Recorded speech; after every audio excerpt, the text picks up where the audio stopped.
Welcome to Devon Energy's first quarter 2023 conference call. At this time, all participants are in listen-only mode. This call is being recorded. I'd now like to turn the call over to Mr. Scott Coody, Vice President of Investor Relations. Sir, you may begin. Good morning, and thank you to everyone for joining us on the call today. Last night, we issued an earnings release and presentation that cover our results for the first quarter and our outlook for the remainder of 2023. Throughout the call today, we will make references to the earnings presentation to support prepared remarks, and these slides can be found on our website. Also joining me on the call today are Rick Muncrief, our President and CEO, Clay Gaspar, our Chief Operating Officer, Jeff Ritenour, our Chief Financial Officer, and a few other members of our senior management team. Comments today will include plans, forecasts, and estimates that are forward-looking statements under U.S. securities law. These comments are subject to assumptions, risks, and uncertainties that could cause actual results to differ materially from our forward-looking statements. Please take note of the cautionary language and risk factors provided in our SEC filings and earnings materials. With that, I'll turn the call over to Rick. Thank you, Scott. It's a pleasure to be here this morning. We appreciate everyone taking time to join us. For today's good discussion, I'll be focusing on three key topics that I believe are most important to our shareholders at this point. First, I plan to cover our solid first quarter execution. Second, I will run through the steps we've taken to bolster the return of capital to shareholders. And third, I plan to share insights on how our business is positioned to effectively control cost and gain momentum throughout the rest of the year. So to start off, let's turn to our first quarter results on slide 6, where we had several key highlights. First, total oil production exceeded our midpoint guidance at 320,000 barrels per day, representing a growth rate of 11% compared to the year-ago period. This level of oil production was the highest in our company's 52-year history. Our strong well productivity in the Delaware Basin was once again a key contributor to this result, and our recently acquired assets in the Eagle Ford and Williston Basin also provided us higher volumes in the quarter. Clay will touch on our well productivity in greater detail later in the call, but I do want to highlight that the average well placed online in the quarter is on track to recover more than 1 million barrels of oil equivalent. These strong recoveries are right in line with our historic trends over the past few years, demonstrating the quality, depth, and ability to deliver sustainable results across our resource base. Another notable achievement from the first quarter was our team's effective cost management. This was demonstrated by capital expenditures being in line with expectations and operating costs coming in better than our guidance by a few percent. I'll cover this topic in greater detail later in the call with our outlook, but this positive start to the year puts us in a great position to potentially spend fewer dollars in 2023 to achieve our capital objectives for the year. With our first quarter capital activity, we limited reinvestment rates to prudent levels, resulting in over $665 million of free cash flow. This marks the 11th quarter in a row our business has generated free cash flow, with oil prices over this time ranging from as low as $40 a barrel to as high as $120 a barrel. This is a great example of Devon's ability to generate meaningful amounts of free cash flow across a variety of market conditions, further showcasing the durability of our strategic plan to create value through the cycle and deliver returns on capital employed that compete with any sector in the S&P 500. With this free cash flow, we continue to reward shareholders through our cash return framework, which was well balanced between dividends and stock buybacks in the most recent quarter. As shown on slide 7, the total cash payout from these shareholder-friendly initiatives reached an annualized rate of around a 12% yield in the first quarter, which significantly exceeds the available opportunities in other sectors of the market. Nearly half this payout was derived from our distinctive fixed plus variable dividend framework. This consistent formulaic approach, which began almost 3 years ago, has allowed Devon to offer one of the highest yields in the entire S&P 500 since its groundbreaking implementation. Now turning to slide 9, in addition to our strong dividend payout, we continue to see attractive value in repurchasing our shares, which we believe traded at a significant discount to our intrinsic value. To capitalize on this compelling opportunity, we made substantial progress advancing our buyback program by repurchasing $692 million of shares year to date. In addition to our corporate buyback activity, multiple members of our management team, myself included, have also demonstrated their conviction in Devon's value proposition by purchasing stock in the open market over the past few months. With our board of directors approving the upsizing of the capacity of our repurchase program by 50% up to $3 billion, the company is well equipped to be active buyers of our stock over the course of the year. Now moving to slide 11, looking to the remainder of 2023, there is no change to our disciplined operating plan we laid out for you earlier this year. Now that our Delaware infrastructure is fully operational and actively ramping to place more wells online, we expect our production to grow over the remainder of the year. This momentum places us right on track to average just over 650,000 BOE per day this year, which translates into a healthy production per share growth of approximately 9% on a year-over-year basis. With capital, we've not made any revisions to our outlook of $3.6 to $3.8 billion for the year. As a reminder, this capital forecast assumes a low single-digit inflation rate compared to our 2022 exit rate.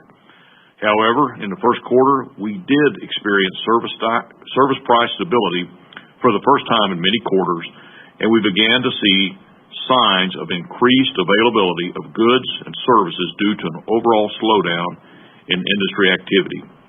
If these trends continue, we see potential for downward pressure on service costs later this year and into 2024.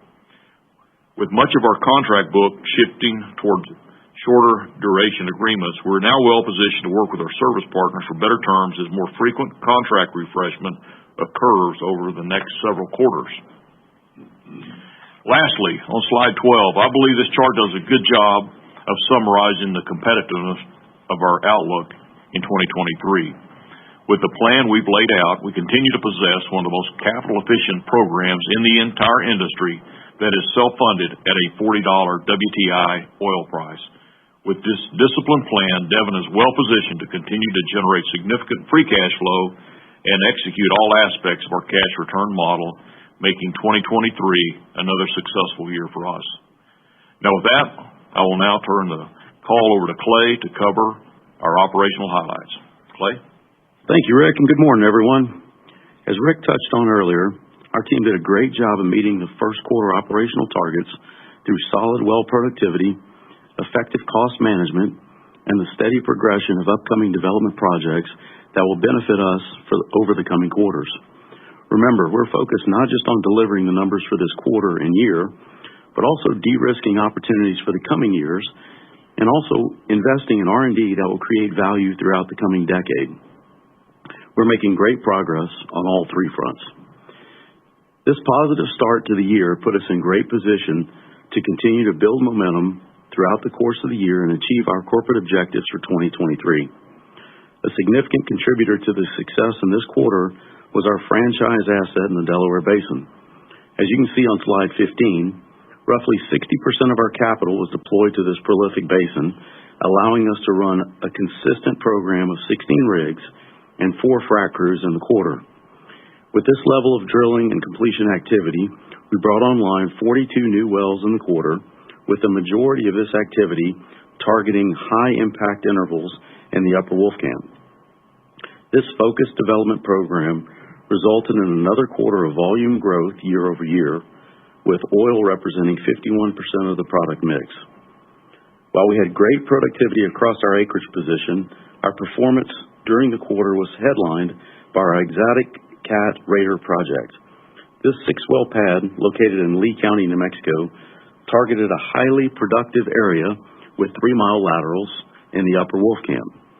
Individual wells at Exotic Cat flowed at rates over 7,200 BOE per day, and per well recoveries from this pad are on track to exceed 2 million barrels of oil equivalent. The flow rates from this activity rank among the very best projects Devon has ever brought online in the basin. And lastly on the slide, another key event for us during the quarter was the resumption of operations at our State Line 8 compressor station. This was possible thanks to the team's timely efforts in securing replacement equipment and the personnel to safely repair this critical facility. Although this repair work did temporarily limit our production in this part of the field during the quarter, we are confident that we will resolve this issue, and we do not expect any further disruptions of this nature. Furthermore, we also commenced operations at our State Line 10 compressor station, providing us another 90 million cubic feet of throughput and even more flexibility in the region going forward. Turning to slide 16, as I look ahead to the remainder of the year, our Delaware asset is well positioned to build upon the solid results we achieved in the first quarter. Overall, with the 200 wells that we plan to bring online this year in the Delaware, we expect well productivity to be very consistent with the high-quality wells we brought online over the past few years. And for context, as shown on the chart to the right, this level of well productivity would not only position Devon among the top operators in this world-class basin, but would also surpass the performance of other top shale plays in the U.S. by a noteworthy margin. This impressive well performance, coupled with a long runway of high-value inventory, further underscores the competitive advantage and the sustainability of our resource base in the Delaware Basin. Turning to slide 17, another asset I'd like to spend some time on today is the Eagle Ford, which is our second highest funded asset in 2023. Over the past few years, we've taken the discipline and scientific approach to refine the next phase of development in this prolific field through thoughtful and measured appraisal work. The momentum generated from these learnings is evident in our current capital program, where we are pursuing tighter infill spacing and have active refrac program, with the goal to efficiently sustain a steady production profile and harvest significant free cash flow. This year, we plan to spud over 90 wells, with the majority of this drilling focused on redeveloping acreage with much tighter spacing than originally conceived when we first entered the play a decade ago. We attributed this infill opportunity to high reservoir pressure, a fracture network that heals quickly, and low but consistent permeability.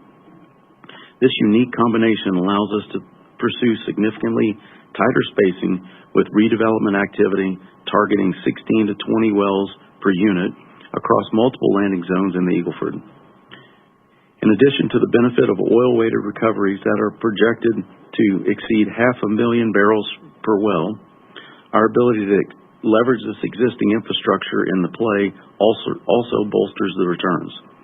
These unique and favorable reservoir characteristics in the Eagle Ford provides us with many years of highly competitive drilling inventory.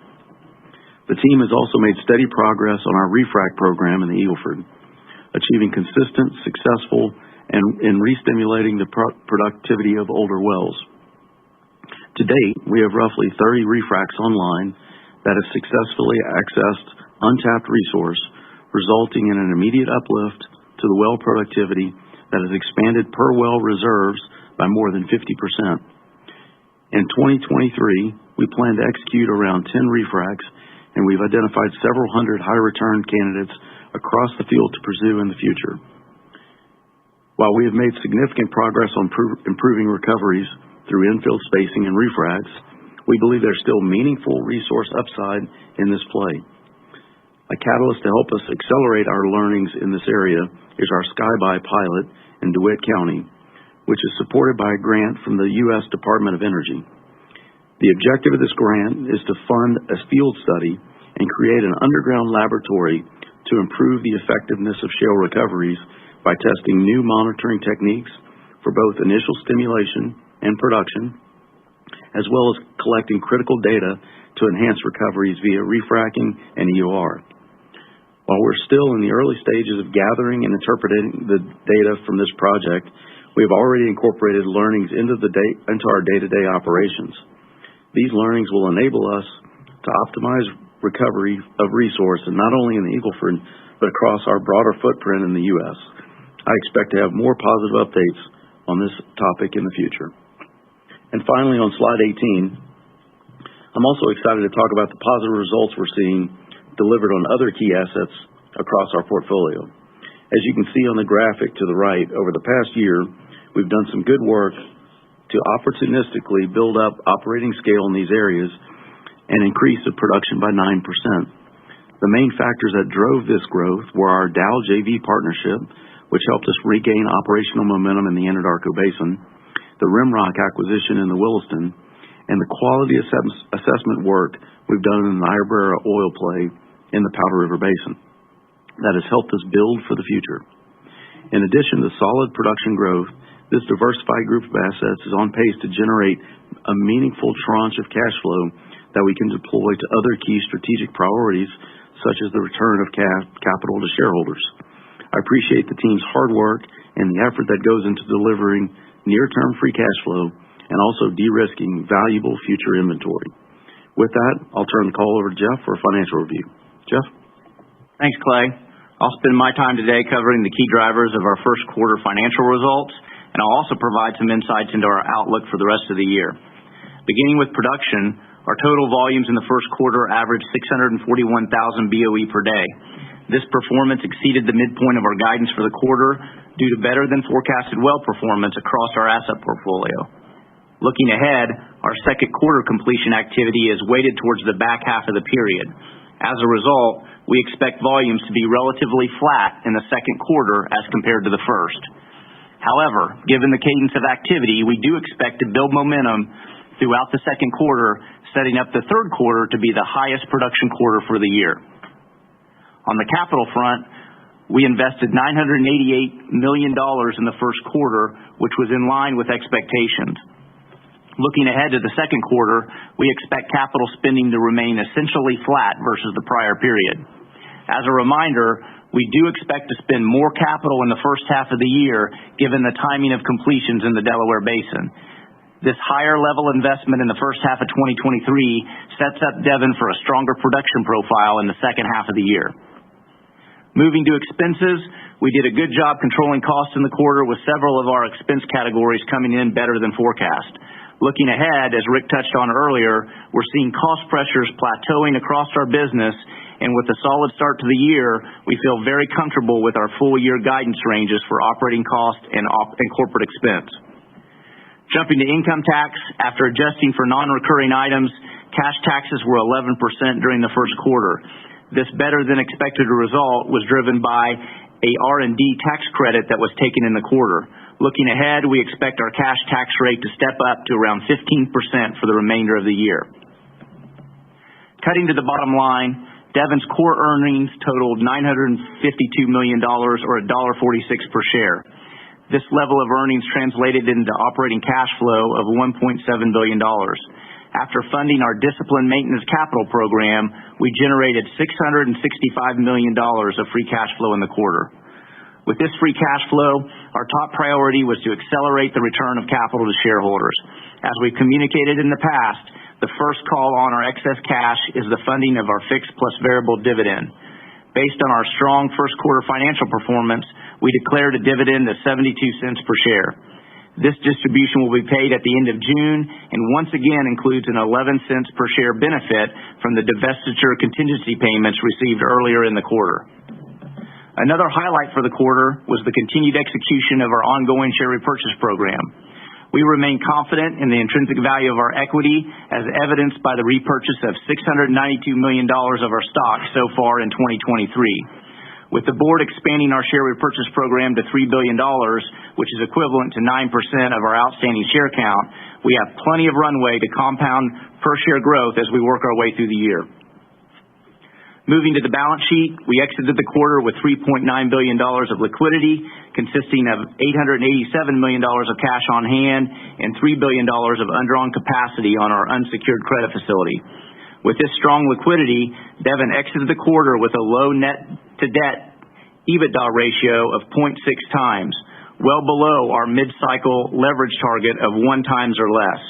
Looking ahead, we plan to further improve our balance sheet by retiring additional debt as maturities come due.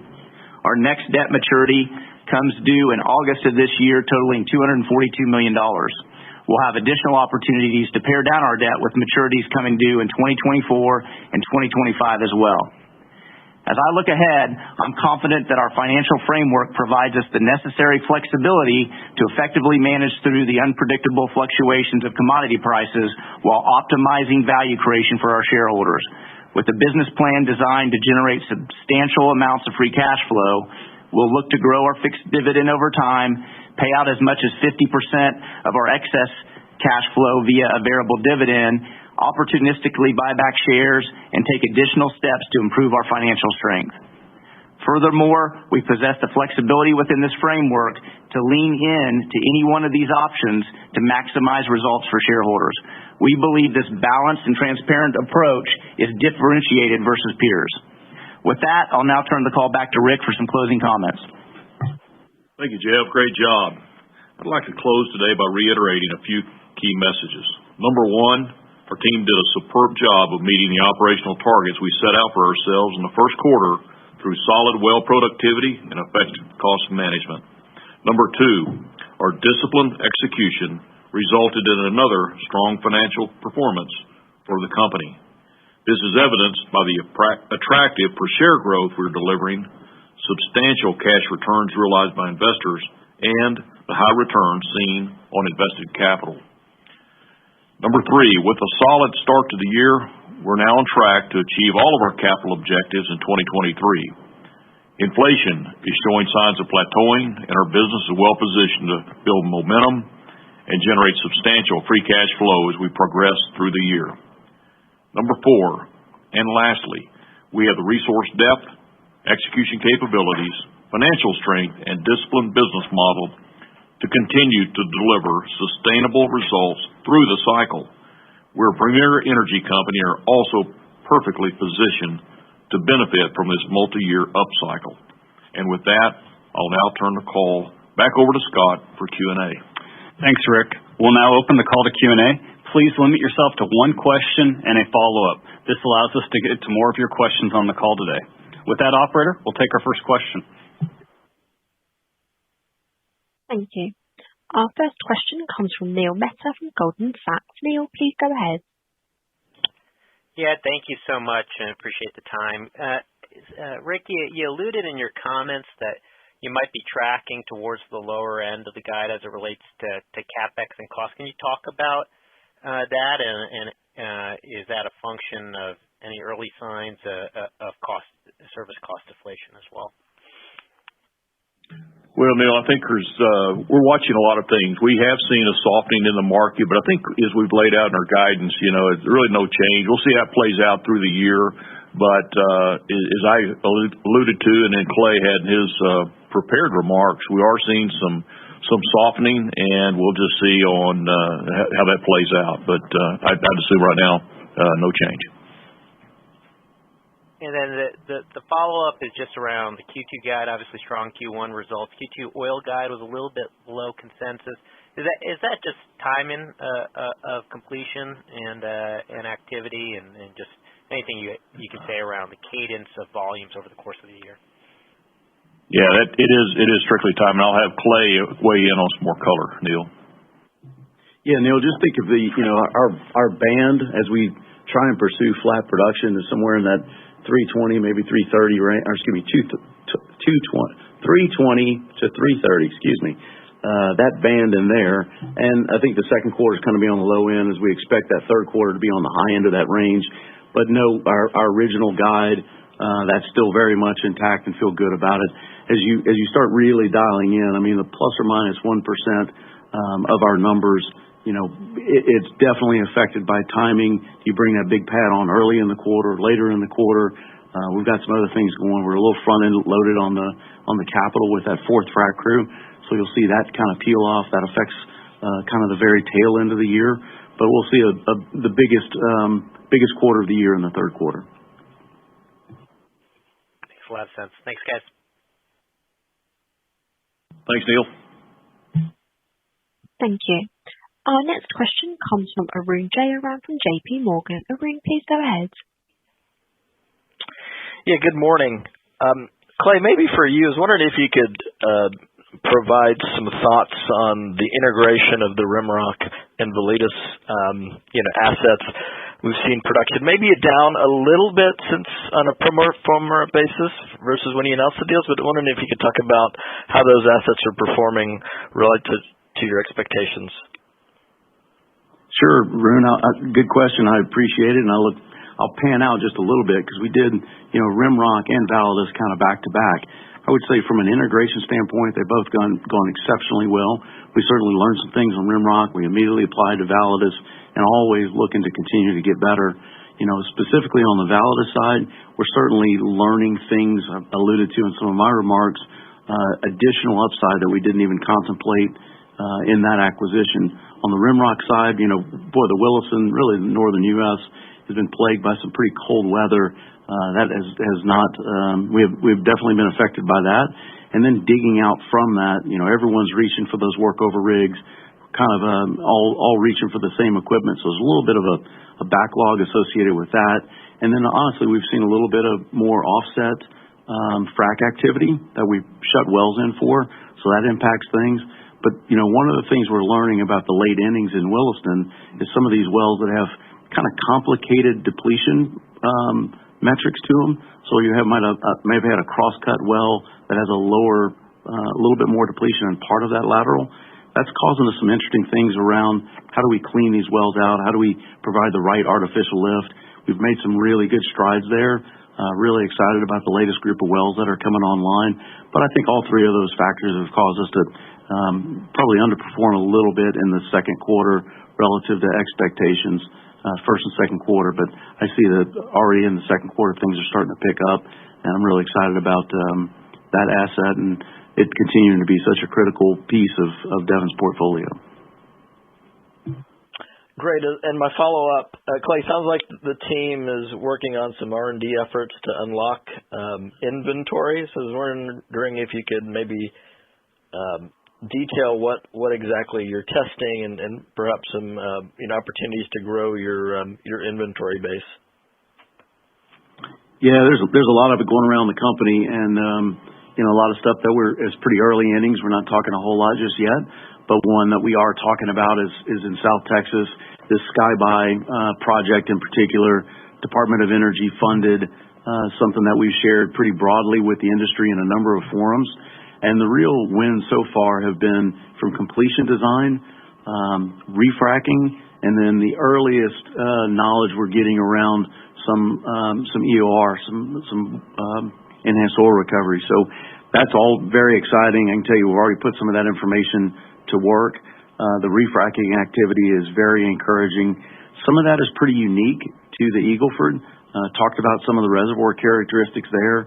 It has an ability to stay the original completion tends to stay very near wellbore, and so it gives you that opportunity to feather in a few more wells or other basins. That just really doesn't work very well.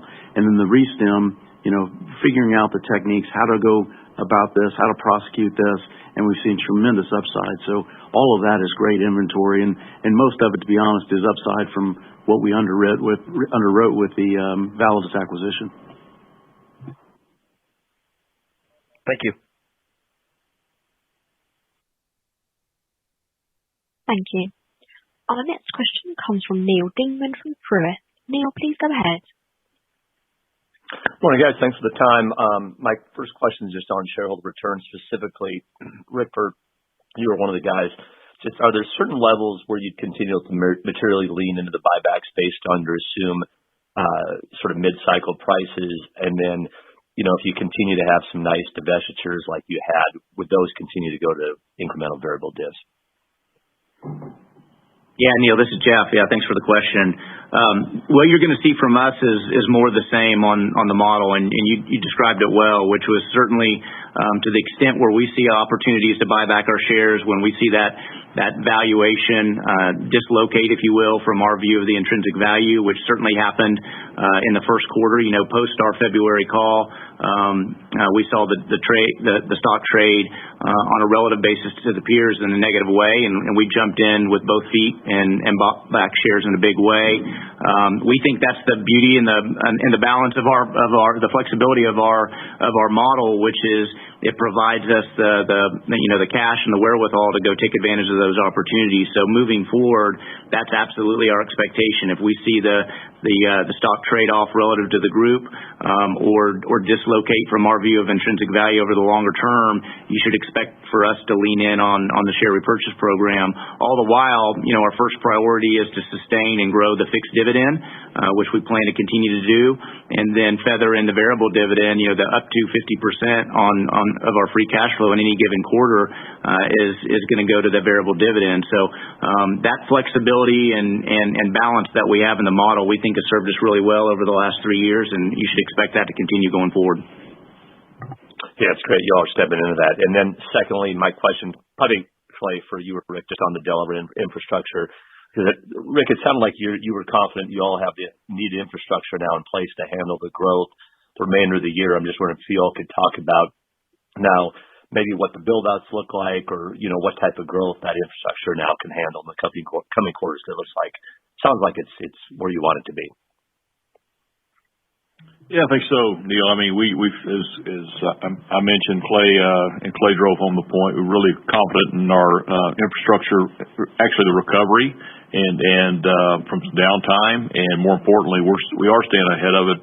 We have a great team that on the build outs is working really well, and then we have third party providers that we have great relationships with, and we have a tendency to try to work a year and 2 and 3 years down the road. And when you've got the inventory we do, the execution you do, you can sit down with people and plan that out, because that's what the Permian is going to continue to need year after year after year is continued infrastructure growth, and I'd say it's going real well. No, I appreciate that. Thank you, Rick. Thanks, Jeff. Yeah, thanks. Thank you. Our next question comes from John Freeman from Raymond James. John, please go ahead. Good morning. Thanks a lot. Looking at the successful, the 3 milers you did on the 6 Wolfcamp wells, do you have a sense of how much of your acreage, what percent maybe of those undeveloped locations would be candidates for those 3-mile developments in the Delaware? John, I'm gonna wing it a little bit. I think it's about 20%. This year that we're gonna be drilling the 3-mile laterals. It's always a little bit in flux. We're always trying to trade the opportunities. I can tell you, we feel very confident in the returns of the 2-mile laterals. That's kind of our go-to with most of our acreage is set up. I think it's just really where we see those opportunities to turn a 1 mile into a 2, or turn a few 1s into a 3. Those turn into really phenomenal economics. So, what I would say is operationally, we're very comfortable drilling 3-mile laterals today. I think we've got that recipe down. So operationally, it's not a challenge. It's strictly just looking at the land and where is it set up for 2s and where does it set up for 3s. Great. And then just my follow-up question. I just want to make sure that in the filings I'm kind of interpreting this correctly. So the contingency payments, the remaining $130 million you got from the Barnett at the current strip, should I assume you get the remaining $65 million 1Q24, the other $65 million 1Q25 at the current strip? Yeah, John, you're exactly right. As it relates to the contingency payments, it varies obviously by commodity price, both oil and gas. And at a $65 oil price, which, above a $65 oil price where we are today, we would expect to receive around $20 million. And then from a gas price standpoint, it's tiered from $2.75 all the way up to $3.50, and the variability there is anywhere from $20 million to $45 million. So where the current strip sits today, I haven't looked at. You're probably somewhere in the mid threes, I would guess. So that'd be another $25 or $35 million that you could expect to receive on top of that oil payment. That's great. Thanks a lot, guys. Appreciate it. Thank you, John. Thanks. Thank you. Our next question comes from David Deckelbaum from Cowen. David, please go ahead. Thanks for taking my questions today, guys. Just wanted to follow up on some of the thoughts around the buybacks in the first quarter and using the cash balance opportunistically. Does that in any way sort of inform your view on how you're looking at further consolidation this year? Obviously, Devon was a pretty active participant last year, but are the opportunities that you're seeing in the A&D market just sort of less robust than what you would have seen last year relative to the own value of your own stock? Dave, a good question. I think for us, when we did the two transactions last year, we talked about the metrics that we bought those packages at, and you've heard Clay talk about some of the, especially particularly down in the Eagle Ford, some additional upside that we've seen. So we feel very, very good about those. I think the market has pulled back up to expectations are a little higher. Some of the packages in the market today, I think we'll probably we'll look at them, but once again, we have a high bar, and I don't know that you'll see us being that active in some of the packages that are out in the market today. So we'll see how it all plays out. But once again, that takeaway is a high bar, and if it fits us, makes sense for our strategy, then something we may consider. I appreciate that. Clay, if I could just ask a little bit more about Skyby, just more around the scope of the project, how long the DOE grant lasts for in this partnership, and then, are in terms of EOR, are you looking at gas reinjection, or is it all CO2? Is it mostly refracs? I guess just the total scope and duration, and how this might be applied to some of your other active basins. Yeah, excellent question. Love talking about it. This was a project that I think was originally conceived in West Texas. That project ended up falling through, and through some great work of our team here, being very heads up, said, hey, we've got an opportunity where we can do some of those same things in the Eagle Ford. We've got the right setup, the geology, operations, and it was taken up. So we did a lot of very interesting work. We took a horizontal core to really understand that fracture network. I talked about these fractures healing up and what that means to that stimulated rock volume and ultimately our depletion zone that we're seeing on any individual wellbore. So we were able to see where do those fractures kind of break through, where do we actually have proppant, and therefore where do we think we're actually seeing some of the depletion. We've used that information in our stimulation design, knowing what the original recipe was, kind of how do we alter to that.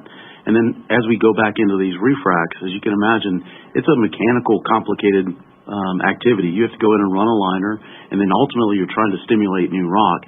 And so with this information, we've been able to leverage that science and go in and really, we believe, stimulate new and incremental rock and really up the reserves, the recoveries from those original wellbores. That's all been, not just scientifically exciting, in practice, seeing the returns and seeing that value come through. When we look at EOR, this project is really about injecting natural gas in a huff and puff kind of model. That's still an early project.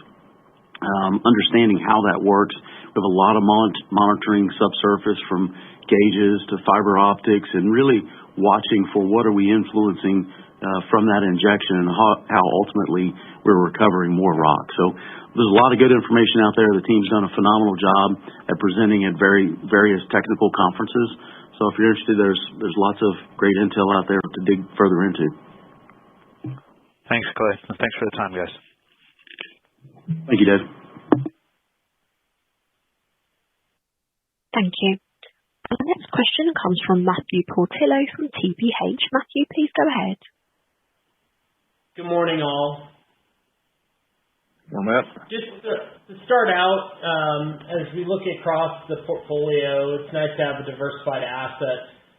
Curious as you guys look at the returns by basin and with the volatility in the commodity strip, how you're thinking about capital allocation to some of the basins like the Anadarko in particular, given low natural gas and NGL prices, as well as some downside volatility to crude oil as we progress through the year.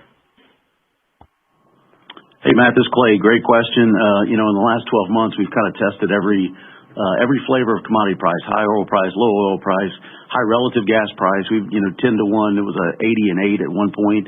And so we've run the sophisticated model that we have, in a number of scenarios, really looking for when does our portfolio really command that we shift the capital allocation materially. And what was interesting is in all of those scenarios that we ran, even some of the gas-levered opportunities, it still said keep pushing towards oil, keep pushing towards the Permian, the Delaware Basin was still always commanding capital first. As we've matured our understanding of places like the Eagle Ford, certainly it's risen up, and with the acquisition of Validus, it's commanding more capital, as I mentioned earlier. As we stress test the gas side, certainly things like the gas-prone areas of the Anadarko become more stressed. But remember, the preponderance of our investment is on the Dow JV, which is the gas condensate area. So you get a high, significant amount of condensate in those wells. And then also that carry really helps us support pretty phenomenal economics, even in this commodity price environment. Now, look, we're always watching. We're always rerunning this. This isn't a single once-a-year scenario. This is a monthly exercise where we're always stress testing. And you can bet we're making changes on the margins.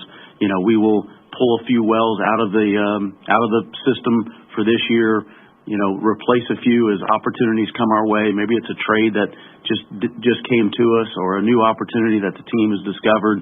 We're always evolving on the margins.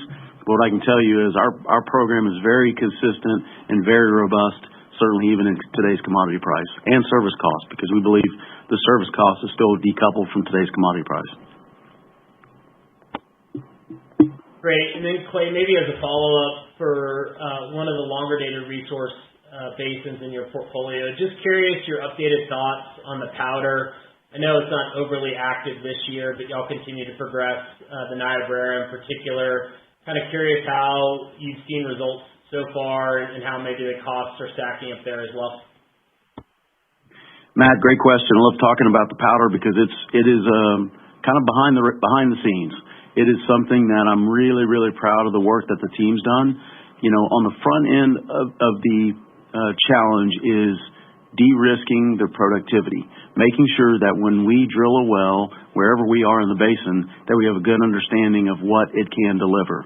The second order is how do we get the cost structure down so that we generate the right competitive return. I can tell you on the former, we've made tremendous progress, and that's really exciting to me. That's the if you don't have good rock, you can't do anything about that.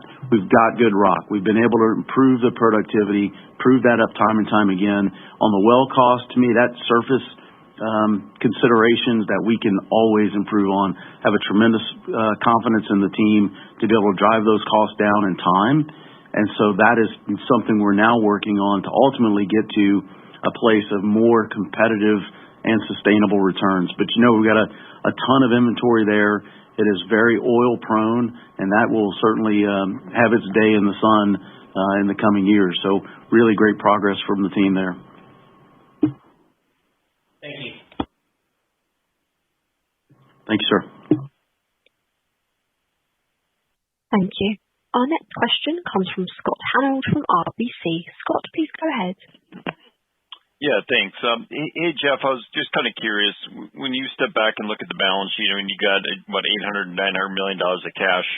I know you talked about the debt coming due you want to take down later this year, but as you start thinking about the quantum of incremental buybacks, do you all just really focus on what is left in free cash flow, or is there some optionality to utilize the cash balance and any color on kind of working capital, cash needs for working capital too would be helpful. Yeah, you bet, Scott. It's a good question, and one we've been thinking a lot about. If you think about our cash balance, what you've heard me say historically is somewhere between $500 million to $1 billion cash balance on the balance sheet is kind of what we try to optimize for and work towards. You've seen us kind of hover around that level, certainly over the last several quarters. Moving forward, we're going to stay focused on the financial model that we've been pursuing for the last 3 years, with the 50%, going to the variable and then 50% accruing back to the balance sheet. We feel really comfortable with our leverage position where it is today. Obviously, we've got a target out there of kind of 1 times net debt to EBITDA. We're significantly below that, currently. We certainly would flex, up and back and forth depending on the market conditions. And that, again, is what we think is the real, beauty of our model, which it provides us the flexibility as we did this last quarter, to utilize free cash flow generated, whether it's the current quarter or previous quarters, and then push that back into a buyback program, right? So obviously, over this last quarter, we chose to pull down the cash balance. That's certainly something we might do in the future as well, depending on the market conditions that we see. And really, it's the real benefit of the flexibility of the model that we've rolled out, which allows us, along with the strength of our balance sheet, to really step in and take advantage of opportunities, whether it be acquisitions that we saw obviously last year, or the stock buyback opportunity that we saw here in the first quarter. Thanks. That's a good answer. And, maybe this one's for Clay. When you think about the tighter spacing in the Eagle Ford, I know we've, the industry has gone from tightening and widening and tightening, and whether it's a Permian, the Eagle Ford before, and it seems like there's always an aptitude to eventually go back to wider spacing, when oil prices come down. But can you kind of speak to, the resiliency of this tighter spacing if we do see lower oil prices? Do you guys think you'll stick with it, or is that just work, given the current context around oil prices in the strip? Yeah, it's an excellent point, because we certainly as an industry have lived all of those spectrums, and myself included. So while we generally believe upspacing is the right move in most basins, we would rather have more robust returns and be able to withstand a fall in commodity price. I think that has generally served us better time and time again. As we look at the Eagle Ford, and certainly the maturity of that basin, we're really looking at how do you get those remaining resources most effectively depleted. And so the work that we did at Skyby is part of a significant part of the highlight, when you're really kind of sampling that rock, really understanding how that wellbore drainage is really happening downhole. That gives you great insight into not just blindly down spacing and hoping for the best, or statistically hoping for the best. This gives you very good kind of tangible evidence of what we're doing there. We're going to be real cautious about it. Certainly we've been very, very pleased with the results so far, but we will continue to watch service costs, continue to watch commodity price, and always reserve the right to get smarter. Fair enough. Thank you.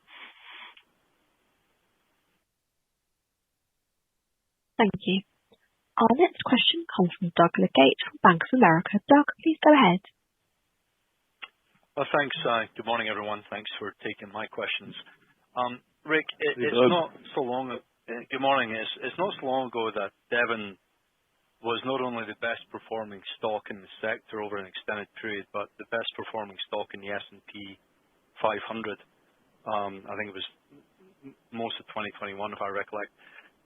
I'm wondering, given that one could argue the market has therefore recognized the value of what the combined company is, and benchmarking the free cash flow capacity with some additional tax headwinds perhaps going ahead, I'm wondering how you would characterize your value proposition today. What do you think you need to do to break out beyond just a call on the commodity? Yeah, I think, Doug, it's incumbent upon this management team. We just need to execute. We just need to stay confident in our plan, our strategy. We got great assets, and I do think we've seen some volatility. You speak to the outperformance that we saw a couple of years ago. That's real, very well documented. And so when you have a period of softness, or what appears to be softness in execution, whether it's weather or not, and not weather, but weather or not, we saw a pullback, and because it impacted our numbers, and I think in my mind maybe a little bit too much so. But at the end of the day, that sets us up for the share repurchase programs. We just think that our shares are under way too much pressure. That provides a great opportunity for us and ultimately for shareholders. So that's how we're addressing it. The bottom line is we have got, as I mentioned, the assets. We've got the inventory. We're doing some great things. I think you've heard some examples from Clay around some of the technological advancements that we're making, I think in some cases leading the industry, and that's going to continue. That's part of our genetic makeup. And so I think we just have to stay after it and stay confident with our plan and keep executing. And I think things will work out for us. Okay, I know it's a tricky one to answer, and I appreciate your perspective. My follow-up is on the 0 to 5% growth. So not target necessarily, but outcome that you laid out at the time of the merger. Obviously, the incremental bolt-ons have got you there this year. What about the go forward? And I'm thinking, what would the capital budget have to look like to support that? And do you think 12 years of inventory is enough to support that kind of go forward visibility? Yeah, well, first off, when we talk about the 12 years of inventory, make sure we're honest with each other, and we realize that's not contemplating the additional inventory that we see out there that will move over into the near term bucket. And so the way I look at it is we have closer to 20-year inventory when you start looking across our entire asset base. Some of the ideas that we have, some of the assessment work that we're doing. I think you and I have talked about that before, making sure you continue to work for the future. So I think we've got an extended runway on inventory. So the 5%, 0 to 5%, that's what we laid out at the time of the merger. We stuck to that gun. The way we've looked at it is really there has not been a huge call on getting up to that 5% growth. So our focus has been let's continue to implement on a per share basis. And so when you start looking at some of the transactions that we did, the accretion there, you start looking at the buybacks. I think that's what we hear continually from our largest shareholders, Doug, is let's focus on those per share growth metrics and let's continue to build this thing for the long haul. I like the per share comment. Thanks so much, Rick. Okay, thank you. Thank you. Our next question comes from Paul Cheng from Scotiabank. Paul, please go ahead. Hi, good morning, everyone. I have to apologize first because I want to go back into the variable dividend and buyback. Rick, you just mentioned that we should focus on the per share matrix. From that standpoint, will the buyback be a more preferred way to return cash to the shareholder than variable dividend? And also that after more than 2 years, have we looked at it and do you believe the stock or that the company has been rewarded for the variable dividend, given that your yield is so high already? That's the first question. Yeah, Paul, this is Jeff. Go ahead, Rick. Go ahead, Jeff, and I'll follow up. Yeah, I was just going to say, again, Paul, and we've talked about this a lot with you in the past. With us, it's all the above. So we've delivered on a sustainable fixed dividend, which we're growing over time. We've got the framework, which allows for the variable dividend up to 50%, and then stock buybacks on top of that. We're not biased to one or the other. Over the long term, we think that balanced approach makes the most sense. Certainly, as Rick mentioned earlier, to the extent that we see an opportunity to jump in and buy back our shares when we see a dislocation versus intrinsic value, we're going to do that, and that has the opportunity to create per share growth for us over time. But at the end of the day, it's about total shareholder return, right? It's not just the dividends, it's not just the buyback, it's not just the stock stock price, it's that total shareholder return. And we think over the longer term,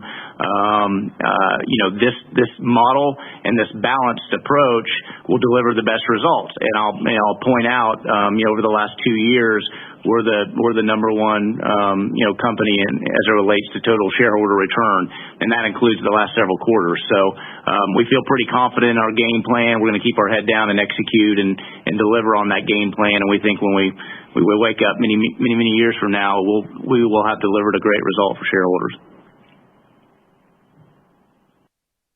Okay. The second question is probably for Clay. I think you mentioned. You answered the earlier question saying that 20% of the Delaware Basin well to be drilled this year will be 3 miles. If we look at your risk inventory of 4,500, do you have a rough estimate that what percentage of that number is on the 3 miles? Thank you. Hey, Paul, I'm going to fuzzy that number on the 20%. Reminder, that's a rough number for this year. And I'm probably a little bit rougher, but I would say directionally it's probably about the same, maybe a little bit lighter to that number as I think forward on the inventory. And remember, a lot of this happens kind of evolves in our land shop as they make trades and kind of extend that runway a little bit. So it's a pretty healthy number. Our standard is 2 miles. Again, the returns on 2 mile laterals in the Delaware Basin are phenomenal. And so we don't need that 3 mile to make the numbers work. But when it comes our way, it sure is a nice thing. And once again, feel very confident in our operational ability to execute on 3 mile laterals. That's become fairly standard fare for the team in the Delaware. And can you just curious that the opportunity of trade up and make the well from say 2 miles into 3 miles or even 1 mile to 3 miles, is it focusing primarily in Delaware? Or that in other basin that you also see the opportunity there? Yeah, we've drilled 3 mile wells in multiple basins, and certainly the Niobrara in the Powder is kind of built on a 3 mile concept. We've drilled at least 20 or 30 wells, 3 mile wells in the Williston. So this is something we feel very confident in our ability to execute on. And again, most of our performance, most of our wells we execute on are actually about 2 mile laterals in general. And that's become kind of our standard. But where the opportunity presents, we feel very comfortable in executing 3 mile laterals. All right, very good. Thank you. Thanks, Paul.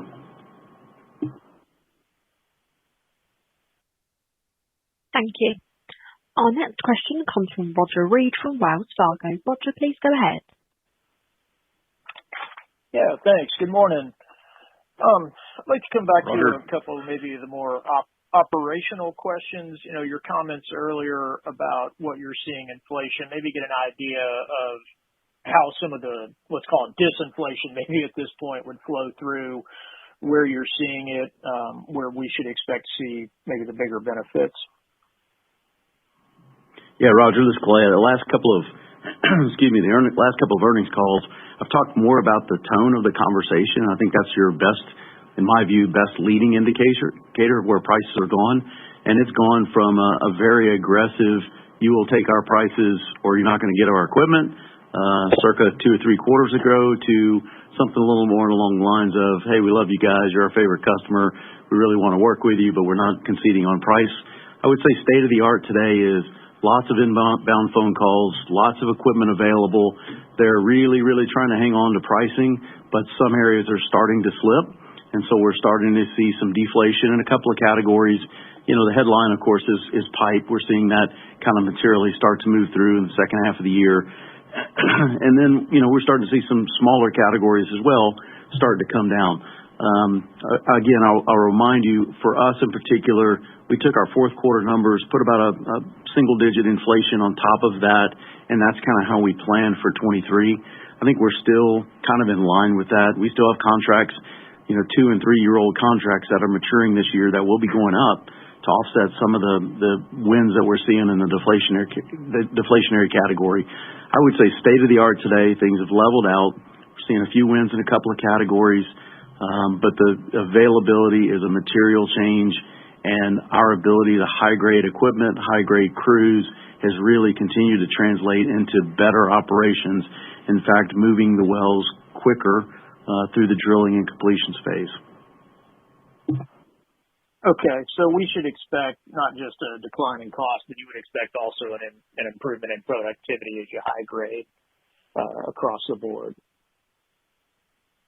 Yeah, we're definitely seeing some of that. We see some of that in the second quarter already. Activity kind of being pulled forward, and these are just kind of few days at a time. But that's one of the things we're seeing from a capital standpoint in the second quarter.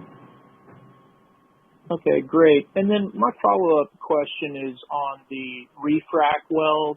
I know it's early days in this, but I was just curious, is there a type of well or a vintage of well that works best? And then going back to a question earlier about, kind of where you should put your money in terms of the returns. I'm guessing oil over gas, but just as a broad comment, how does the return on a refrac compare to the returns on, new drilling, your capital program as currently laid out? Yeah, I think you're in the right categories when you're thinking about what is the ideal candidate. Ideally, really good rock that was really understimulated, maybe an ancient design that had a larger final string, like a 5.5-inch casing string that you can run inside of and seal that back off and kind of reperforate and restimulate. That's kind of our ideal scenario, but we've tested beyond that. We've said, what about a more modern completion? What about, and not the most ideal rock, but kind of the medium rock? And we've seen favorable results there. As you can imagine, it stacks up like any portfolio. You have some of your best candidates that compete head-to-head with new wells, and then you have lots of kind of middle grade opportunities, and those are the ones we're continuing to evaluate. Maybe there's a little tweak on the stimulation design that we can push those into the very best category, like some of those ones we've seen up front. So still relatively early days, but very pleased with the progress. And again, this is the beautiful thing is the land's already paid for, the surface facility's already paid for, the infrastructure's already in place, and that can really help these returns from an immediacy and a capital efficiency standpoint. Appreciate it. Thank you. Thanks, Roger. Well, it looks like we're at the end of our time slot for today. We appreciate everyone's interest in Devon, and if you have any further questions, please don't hesitate to reach out to the investor relations team at any time. Have a good day. This concludes today's call. Thank you everyone for joining us today. You may now disconnect.